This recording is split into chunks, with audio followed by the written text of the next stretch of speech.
রাজা রানী সবাই আছেন, তাদের মুখ ভারী। কারোর সাথে ঝগড়া হয়েছে নাকি আরি?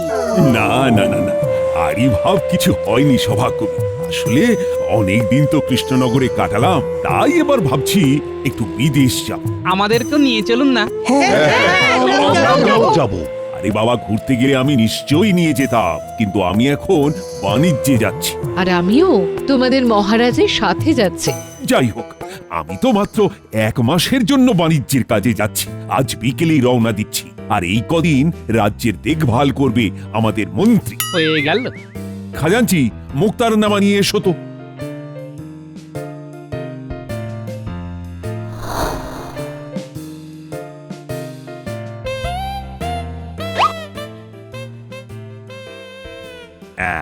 এই কাগজ হলো ক্ষমতা প্রদান পত্র, অর্থাৎ মুক্তারনামা। মন্ত্রী আমার অনুপস্থিতিতে রাজ্য সামলাবে। এই নাও মন্ত্রী। ধন্যবাদ মহারাজ, আশা করি আমি আপনার মুখ রাখতে পারবো। সর্বনাশ!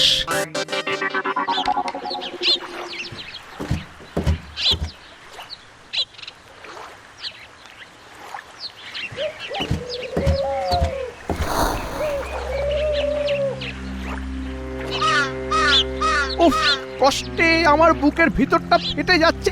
মহারাজ রানীমা চলে গেলেন, তোমরা চলে যাও। যাও, কালকে রাজসভায় দেখা হবে। আর হ্যাঁ, আমি মহারাজের মতো রাজসভায় বসবো না। আমি নিজের বাড়ি থেকেই রাজসভা নিজের মতন চালিয়ে নেব। কাউকে দরকার হলে ডেকে নেব। আচ্ছা, আমরা আমাদের বেতন পাবো তো? না, এই 1 মাস আমি কোনো বাজে খরচ করতে চাই না। তোমরা সবাই অকাজে। এটা কিন্তু খুব খারাপ হচ্ছে মন্ত্রী মশাই। বেতন না পেলে আমাদের সংসার চলবে কি করে? সব তোমাদের ব্যাপার। যাও যাও যাও, নিজের নিজের বাড়ি যাও। যাও। এবার তো গাছতলায় বসে ভাগ্য গণনা করতে হবে। আমার তো এবার বাড়ি বাড়ি পুজো করতে যেতে হবে। মা, আমি কি করি? হ্যাঁ, 1 মাস এখন কেঁদে কেঁদেই মরি।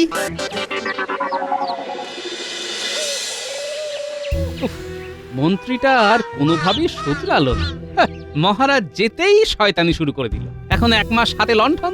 তুমি এখন রাজা, তুমি ওনাকে কিচ্ছু করতে পারবে না। হ্যাঁ, রাজ্য থেকে তাড়িয়ে দিলে হিতে বিপরীত হবে। হ্যাঁ, বলছি এখন তো মহারাজ নেই। এই সময় এমন একটা কাজ করে মহারাজকে চমকে দিতে যদি পারো, তাহলে কিন্তু মন্দ হয় না। ঠিকই বলেছো গিন্নি, আমিও তাই ভাবছি, বুঝলে। আচ্ছা, তুমি গতবার শীতে 2টো সুন্দর আসন বানিয়ে দিয়েছিলে, মনে আছে? ওরকম আরো বানিয়ে দিতে পারবে? হ্যাঁ হ্যাঁ, এই দুপুরবেলা তো আমার কোনো কাজ থাকে না গো। অবশ্যই পারবো, কিন্তু তোমার হঠাৎ আসন লাগবে কেন? আসনগুলো বিক্রি করলে কেমন হয়?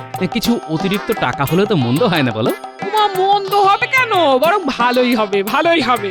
আমি আবার ভাবছি, রাজ্যের বাকি মহিলাও যদি দুপুরবেলাটা শুয়ে বসে না কাটিয়ে কোনো একটা হাতের কাজ করতো, তাহলে কেমন ভালো হতো। হ্যাঁ, প্রত্যেকেরই কিছু না কিছু রোজগার হতো। এক কাজ করি, হ্যাঁ, সবাই মিলে একটা জায়গায় সভা রাখি, ওখানেই খোলসা করব। তোমাকে কিন্তু অনেক দায়িত্ব নিতে হবে গিন্নি। বেশ, তুমি যা বলবে। কি গো গোপাল দাদা, হঠাৎ ডাকলে যে? কি ব্যাপার? তোমার ডাক শুনে চলে এলাম। শোনো, তোমরা যে এসেছো এতে আমি খুব খুশি হয়েছি। আমি চাই আমাদের গ্রামের মেয়েরা সকলে এগিয়ে আসুক, নিজেদের বাড়ির আর হাতের কাজ শেষ করে ওরা এমন কাজকর্ম করুক যেটা ওরা পারবে আর যেটা ওরা জানে। এইভাবে এগিয়ে এলে ওরা স্বাবলম্বীও হবে আর বাড়তি 2টো রোজগারও হবে। বেশ, এতে নারী শক্তির বিকাশ হবে। একদম তাই। গোপাল, হঠাৎ করে তোমার এই রকম চিন্তা হওয়ার কারণ কি? কারণ একটাই, এখন মহারাজ বাণিজ্যে গিয়েছে। এদিকে আমরা যদি ঘরে ঘরে হস্তশিল্পের একটা বিকাশ ঘটাতে পারি, তাহলে মহারাজ পরবর্তীকালে আমাদের বানানো জিনিস বিদেশেও বিক্রি করতে পারবেন। এত বছর এই গ্রামে আছি, কাউকে কোনোদিন এই বিষয় নিয়ে ভাবতে দেখিনি। খুবই ভালো বলেছো, কিন্তু কিভাবে এগোনো হবে কিছু ভেবেছো? হ্যাঁ, ওই সেইটা নিয়ে আমার গিন্নি বলবে। বাবা বাবা বাবা, গোপাল, তোমরা কর্তাগিন্নি একসাথে মাঠে নেমে পড়েছো।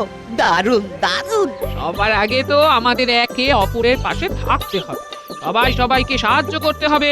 এই জিনিসটা মাথার মধ্যে গেঁথে ফেলতে হবে যে আমরা একা কিছুই করতে পারবো না। হ্যাঁ, কাল থেকেই আমরা কাজ শুরু করছি। কিন্তু তোমরা নিশ্চয়ই জানো ওই হইচই না করে বরং খুব সন্তর্পণে কাজটা করতে হবে তোমাদের, কারণ এখন এই রাজ্যের শাসন এই মন্ত্রী মশাইয়ের হাতে, আর উনি তো নিজের ছাড়া অন্যের ভালো কোনো দিনই চাইতে পারেন না।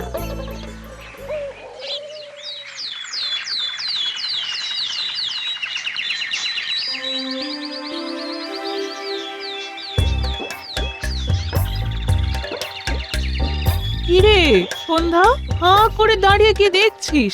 হাত লাগা। আমি তো ঝুড়ি বুনতে পারি না। ঝুড়ি বুনতে না পারিস, বেতটা তো এগিয়ে দিতে পারবি। পারবি না?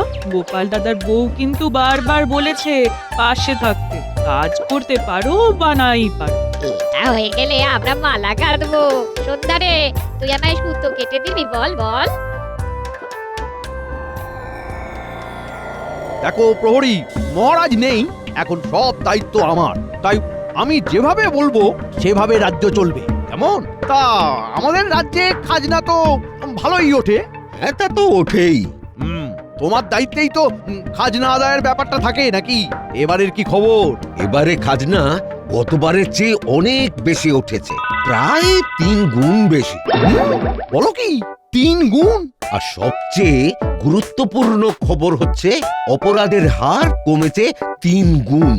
মহারাজ বেশ ভালো শাসন করেছেন। সাংঘাতিক ব্যাপার কিন্তু। সবকিছু এত ভালো হচ্ছে কেন? তাহলে তো কেউ আমার কাছে বিচার চাইতে আসবে না। এই বটা ঘটাকে এক্ষুনি খবর দাও, যাও। আমাদের খুঁজতে হবে না, আমরা চলে এসেছি।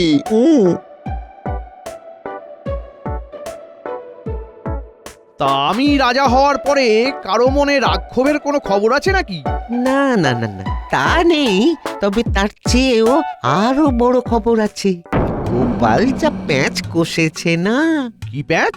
আপনি কাগজে কলমে রাজা হলেও গোপাল জনগণের রাজা হয়ে বসে আছে।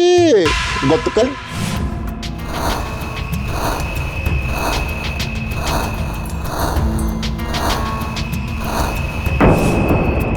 না না না, এভাবে বেশি বার বাড়তে দিলে চলবে না। গোপাল, গোপালের বউ আর বাকি রাজ্যবাসীদের প্রত্যেকটা কাজের ওপর তোদের নজর রাখতে হবে, বুঝলি?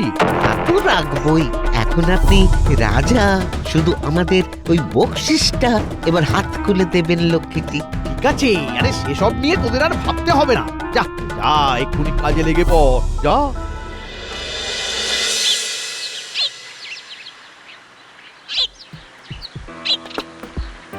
বটাদা, ওই দরজার কাছে দাঁড়িয়ে আছো কেন? কিছু বলবে? তোমরা কি রোজই কাজ করছো? হ্যাঁ, সংসারের কাজ সারা হয়ে গেলে সারা সকাল সারা সপ্তাহ কাজ করছি। কাজ জিনিসপত্র বিক্রি করছো কোথায়? গিন্নিমা সপ্তাহে একবার করে হাটে যাবে, সেখানে সব কেনা বেচা হবে। গোপালের বউ তো বেশ কোমর বেঁধেই নেমেছে তাহলে। গোপাল দাদা তো আছেই, কিন্তু গিন্নিমা একাই 100। তা কেমন লাগছে তোমাদের কাজ করতে? কেমন আবার লাগবে? ভালোই লাগছে, বরং দারুণ লাগছে। খারাপ লাগবে কেন বটাদা? তো তোমরা গ্রামের মেয়েরা কি সবাই খুব ভালো আছো? হ্যাঁ বটাদা, আমরা খুব ভালো আছি। আচ্ছা, কি ব্যাপার বলতো? বটাদা হঠাৎ এত খোঁজ করছে কেন? গিন্নিমাকে একবার জানানো উচিত, তোর কি মনে হয়? হ্যাঁ, অবশ্যই। বল ঘটা ঘটা, বল কি খবর নিয়ে এসেছিস বল। গোপালের বউ তো একেবারে কোমর বেঁধে নেমে পড়েছে। সবাইকে দেখে বেশ খুশি খুশি লাগছে। মহিলা মহল তৈরি করেছে ওরা। আমি এখন এই রাজ্যের রাজা। হ্যাঁ, আর আমরা আপনার সাময়িক মন্ত্রী। শোন, মহারাজ কৃষ্ণচন্দ্র অত্যাধিক প্রজাদরদি ছিলেন, তাই সিন্ধুক ভরাতে পারেননি। সিন্ধুক ভরাতে গেলে প্রজাদের লুটতে হবে। এটা একদম হক কথা বলেছেন। প্রজা খুশি থাকলে রাজা খুশি থাকবে কি করে? সমর্পণ করে জীবনের কোনো মূল্যই নেই। তাই আপনাকে এমন একটা বুদ্ধি ভাবতে হবে যাতে এই 1 মাসের মধ্যে আপনি অগাধ সম্পত্তি করতে পারবেন। প্রচুর পয়সা কামিয়ে চিরকালের জন্য বিদেশ চলে যাবেন। এই তো একটা মনের মতো কথা বলেছিস এতক্ষণে।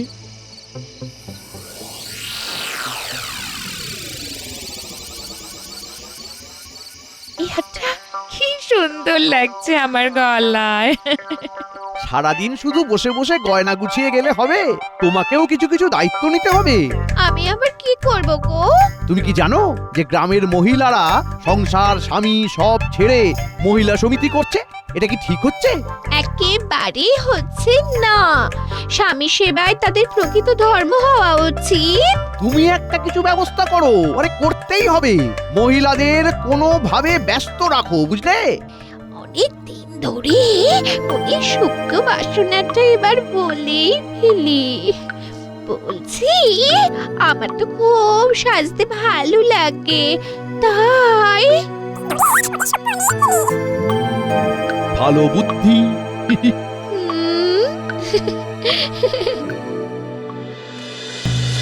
শুনুন শুনুন শুনুন, আগামীকাল থেকে গ্রামের সমস্ত মেয়েদের মন্ত্রীগিন্নি সেবায় সময় দিতে হবে। শুনুন শুনুন শুনুন।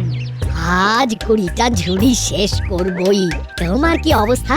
আমি তো সকাল থেকে মালা গেতেই চলেছি, আজ একটু টেনে কাজ করবই যেভাবে। শুনুন শুনুন শুনুন, আগামীকাল থেকে গ্রামের সমস্ত মেয়েদের মন্ত্রীগিন্নি সেবায় সময় দিতে হবে। শুনুন শুনুন শুনুন। সে কি, সংসারের এত কাজ সামলে তো আমরা এটুকুই সময় পাই, সেটাও চলে যাবে? এ তো সাংঘাতিক কথা, এভাবে কি করে হবে? গোপাল দাদার গিন্নিকে শিগগিরই সব বলতে হবে। হায় হায়, ভগবান কি একবারও গরিবদের দিকে তাকাবেন না? মন্ত্রী মশাই কি নিষ্ঠুর গো! আমরা তো ওনার কোনো পাকা ধানে মই দিইনি, তাহলে এই অবিচার কেন? হ্যাঁ, এই একটা চিন্তাই তো আমাকে ভাবাচ্ছে গিন্নি। এখন যদি কালকে থেকে সবাই মন্ত্রী গিন্নির সেবাতেই চলে যায়, তাহলে আমাদের কাজের কি হবে? সব মেয়েরা কি সুন্দর কাজ করছিল? উনি কোনোভাবেই আমাদের ভালো দেখতে পারেন না। মহারাজ নেই বলে এখন উনি সাপের 5 পা দেখেছেন। তুমি কিছু একটা তো করো, তুমি কিছু একটা ভাবো ভাবো, যে কষ্ট আমরা পাচ্ছি সেটা যেন ন্যাপলা গুলটেরা না পায়। মন্ত্রী মশাইয়ের খামখেয়ালি পড়ার শিকার ওরা যেন না হয় গো। ওদের মা পিসিরা সবাই যদি সারাদিন মন্ত্রী গিন্নির দেখভাল করে, তাহলে ওরা কোথায় যাবে? গিন্নি, তুমি খুব ভালো বলেছো তো। দারুণ একটা উপায় এলো মাথায়। কাল থেকে তোমরা সবাই মন্ত্রীর বাড়ি যাবে, কিন্তু বাচ্চাদের সাথে নিয়ে যাবে। ওরা জিজ্ঞাসা করলে বলবে বাড়িতে কেউ নেই ওদের দেখা। আর সাথে এতে কাজ হবে। আমাকে ভরসা করো না গিন্নি? তুমি ছাড়া আর কে আছে আমাদের? ব্যাস, তাহলে ভরসা রাখো, উপায় ঠিকই হবে গিন্নি।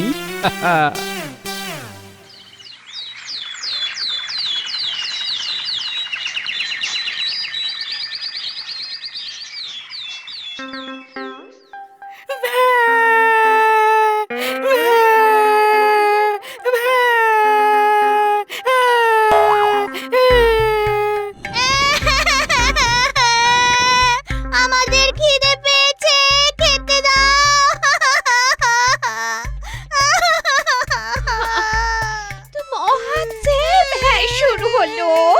এই এই, তুই থামবি? মহা জ্বালাতন শুরু হলো তো।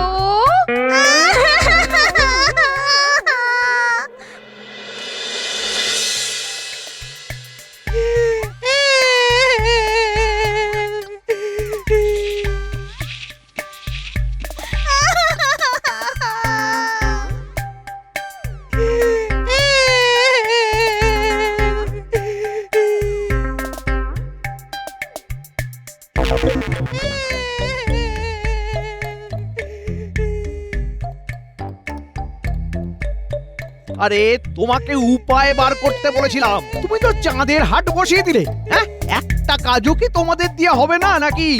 তোমার কথা মতো কাজ করেছি, আর আমি কি করব? দূর করো সবাইকে। আমি অন্য উপায়ে এদের জব্দ করব। এবার আমাকেই মাঠে নামতে হবে। হ্যাঁ,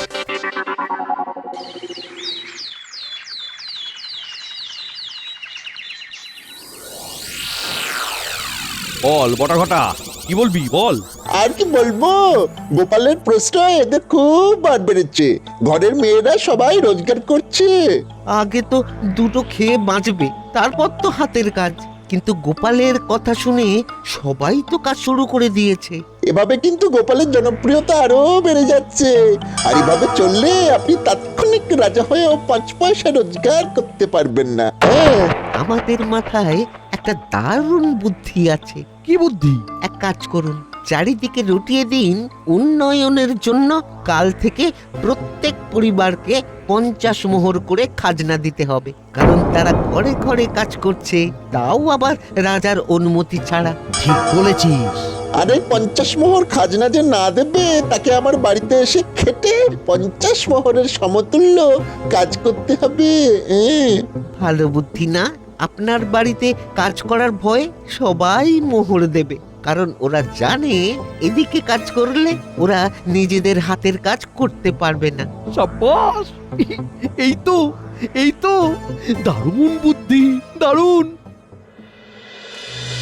শোনো শোনো শোনো, রাজ্যের উন্নয়নের খাতিরে প্রত্যেক পরিবারকে 50 মোহর করে খাজনা দিতে হবে। এই খাজনা আগামীকাল সকালে সকলে মন্ত্রী মশাই অর্থাৎ বর্তমান রাজার বাড়িতে দিয়ে আসবে। খাজনা না দিলে সেই অর্থের পরিমাণ শ্রম দান করতে হবে। শোনো শোনো শোনো।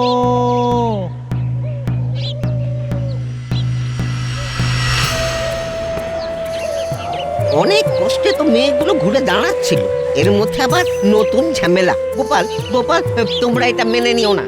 বলছে খাজনা নাকি 50 মোহর। এবার যারা দিতে পারবে না তাদের ওই মন্ত্রীর বাড়িতে গিয়ে খাটতে হবে।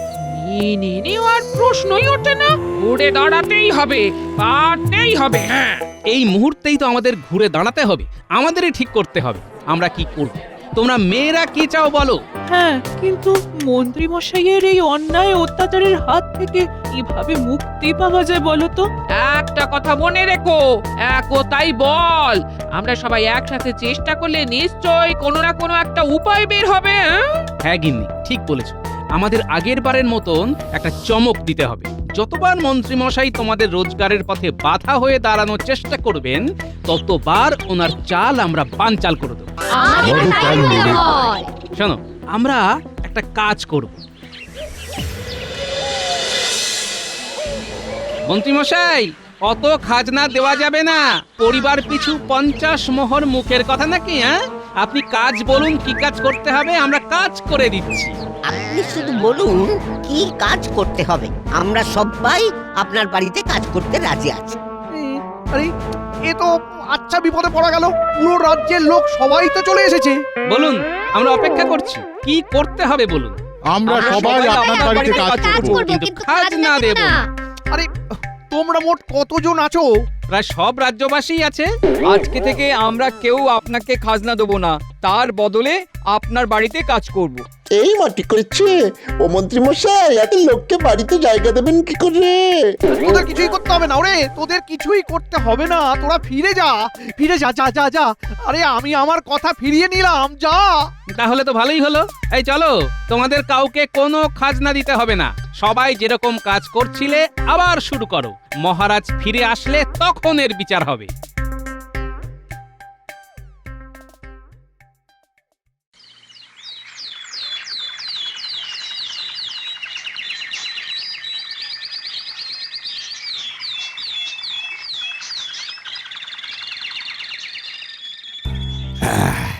সত্যি বেশ ভালোই বাণিজ্য হলো। অনেক দেশের রাজাদের সাথেও কথা হলো। আমাদের দেশের আনাজ শস্য এবার বিদেশে রপ্তানি হবে। তা তোমরা সবাই কেমন আছো বলো? আমার অবর্তমানে মন্ত্রী কেমন রাজত্ব চালিয়েছে? খুব খারাপ মহারাজ। আপনি চলে যাওয়ার পরের দিন তো ওই আমাদের রাজসভায় আসা বন্ধ করে দেন। 1 মাস বাড়ি বসে কাটালাম। এই সব মিথ্যে কথা। সবাই সত্যি কথাই বলছি। আপনি একজন ঠক। মহারাজ, আপনি আর যাই করুন, মন্ত্রীর হাতে রাজ্যভার দেবেন না। আপনি চলে যাওয়ার পরে তো আমাদের রাজসভার কাজটা চলে যায়। তাই আমি নতুন বুদ্ধি বের করি। গ্রামের মেয়েদের দিয়ে হাতের কাজ করানো শুরু করি। তারা বেশ খেটে রোজগার করছিল, কিন্তু তাতেও ওনার কুদৃষ্টি পড়েছিল। একদম বাজে কথা বলবে না। আমি তো রাজ্যের মঙ্গলের জন্যই 50 মোহর করে চেয়েছিলাম। রাজ্যের না নিজের মঙ্গল সেসব ভালোই জানা আছে মন্ত্রী মশাই। আরে ঠিক আছে ঝগড়া থামাও। শোনো গোপাল, তুমি বলছিলে না রাজ্যের মহিলারা হাতের কাজ করা শুরু করেছে, ওটা কিন্তু চালিয়ে যেতে হবে। এরপরে শস্যের সাথে বিদেশে আমরা আমাদের হস্তশিল্প পাঠাবো। দারুণ দারুণ প্রস্তাব মহারাজ, দারুণ প্রস্তাব। এভাবেই নারী শক্তির বিকাশ হবে। ধুস, এবারেও গোপাল বাজি মেরে দিল। আমি তো কিছুই করতে পারলাম না।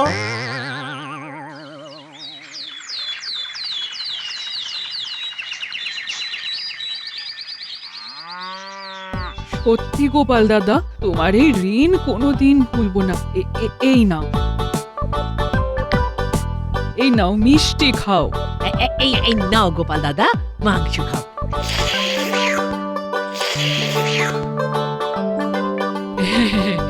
এই নাও পায়েস খাও।